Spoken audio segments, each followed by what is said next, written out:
আজ কিন্তু ছোট্ট সাধ্বীকের অন্নপ্রাশন, তাই তো আমরা ভোরবেলায় ক্যাটারিং এর মালপত্র গুছিয়ে নিয়ে গাড়ি করে বেরিয়ে পড়লাম। বড় গাড়ি চলে গেল অন্য রাস্তা দিয়ে, আর আমরা দুজন মিলে পানিহাটি ফেরিঘাট পার হয়ে নিলাম। আর ঘাট পার হতেই পৌঁছে গেলাম কোন্নগর, কারণ এখানেই আজকে আমরা সাধ্বীকের অন্নপ্রাশনের আয়োজন করব। আর যেহেতু অতিথিদের আমাদের দুপুরেই আপ্যায়ন করতে হবে, তাই তো আমরা সকাল সকালই চলে এসেছিলাম। 180 জনের জন্য দুপুরে রান্নার পাশাপাশি 50 জনের জন্য কিন্তু টিফিনেরও ব্যবস্থা করতে বলা হয়েছিল আমাদের। আর এসেই কিন্তু এক এক করে শুক্তোর সবজি ভাজা, টমেটোর চাটনি করা, মাছ মাংসের ম্যারিনেশন করা চলতে থাকলো। আর সকালের আলুর তরকারিটাও কিন্তু হয়ে গেছিল আমাদের। লুচির জন্য ময়দা মাখাই ছিল, তাই বেলা 10:30-11টা বাজতেই কিন্তু সবাইকে গরম গরম লুচি ভেজে জলখাবার খাওয়ানো হলো। তারপরেই কিন্তু দুপুরের ভেজ ডালটা নামিয়ে নেওয়া হলো। আর সবাই কাজে ব্যস্ত, কারোর একটুও দম ফেলার সময় নেই। ভাইয়েরা কিন্তু কলাপাতা মুছে নিচ্ছে, এদিকে 2 মাসি পটল আর শাক নিয়ে বসেছে, আর এদিকে এই বাচ্চাটা কিন্তু আনন্দে আমাদের সঙ্গে খেলা করছে। সকাল থেকে মাংসটা ম্যারিনেশন করে রাখা ছিল, এখন ভেজে নেওয়া হলো। আর শুক্তোর গ্রেভি রেডি হয়ে গেছে, তাই তো ভাজা সবজিগুলো দিয়ে এখন ফুটিয়ে নেওয়া হবে। আর ভেটকি পাতুরিটা যেহেতু সবার শেষে হবে, তাই তো এখন ম্যারিনেট করে নেওয়া হচ্ছে। পটলের দোলমার পটলগুলোকে কিন্তু ডোবা তেলে ডিপ ফ্রাই করে নেওয়া হচ্ছে। আর পাশের কড়াইতে কিন্তু পটলের দোলমার পুরটাকে কষানো চলছে। আজ কিন্তু দুপুরে গরম গরম ভাতের সঙ্গে ঘি আর কাঁচা লঙ্কা দিয়ে লম্বা বেগুন ভাজা সার্ভ করা হবে। এখন মাসিরা পটলের পুরটা ভরে নিচ্ছে, আর লাল শাক ভাজাও আমাদের রেডি হয়ে গেল। এবার দেখো আমাদের চিকেনের গ্রেভিটা রেডি হয়ে গেছে, তাই তো চিকেন দিয়ে ফুটিয়ে নেওয়া হলো। আর যারা নিরামিষ খাবে তাদের জন্য আলু ফুলকপির কষা আর পনির রান্না করা হয়েছে। আর আজকের সমস্ত মেনুগুলোর মধ্যে কিন্তু ভেটকি পাতুরি রান্না করা সব থেকে সোজা আমার মনে হয়, আর রান্না করতেও সময় কম লাগে। বাড়ির লোকজনেরা জল ভরে নিয়ে চলে আসলো। এবার ছোট্ট সাধ্বীকের গায়ে হলুদের অনুষ্ঠান হবে। আজকের অর্ডারটি কিন্তু আমাদের কাছে করেছিল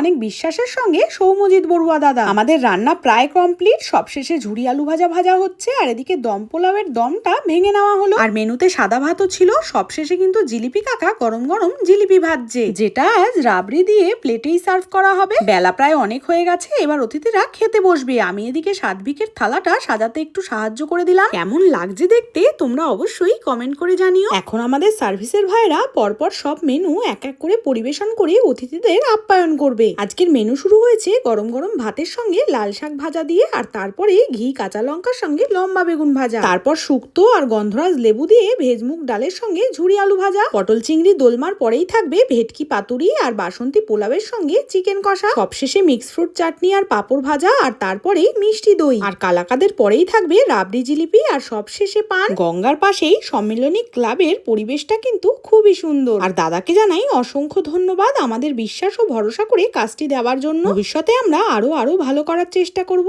এখন আমাদের বাড়ি যাওয়ার পালা। এদিকে গঙ্গার ওপারে দেখো বাজি ফাটছে। আজ বাড়ি যেতে যেতে অনেকটাই রাত হয়ে গেল। তোমরা ততক্ষণ ফলো করে পাশে থেকো।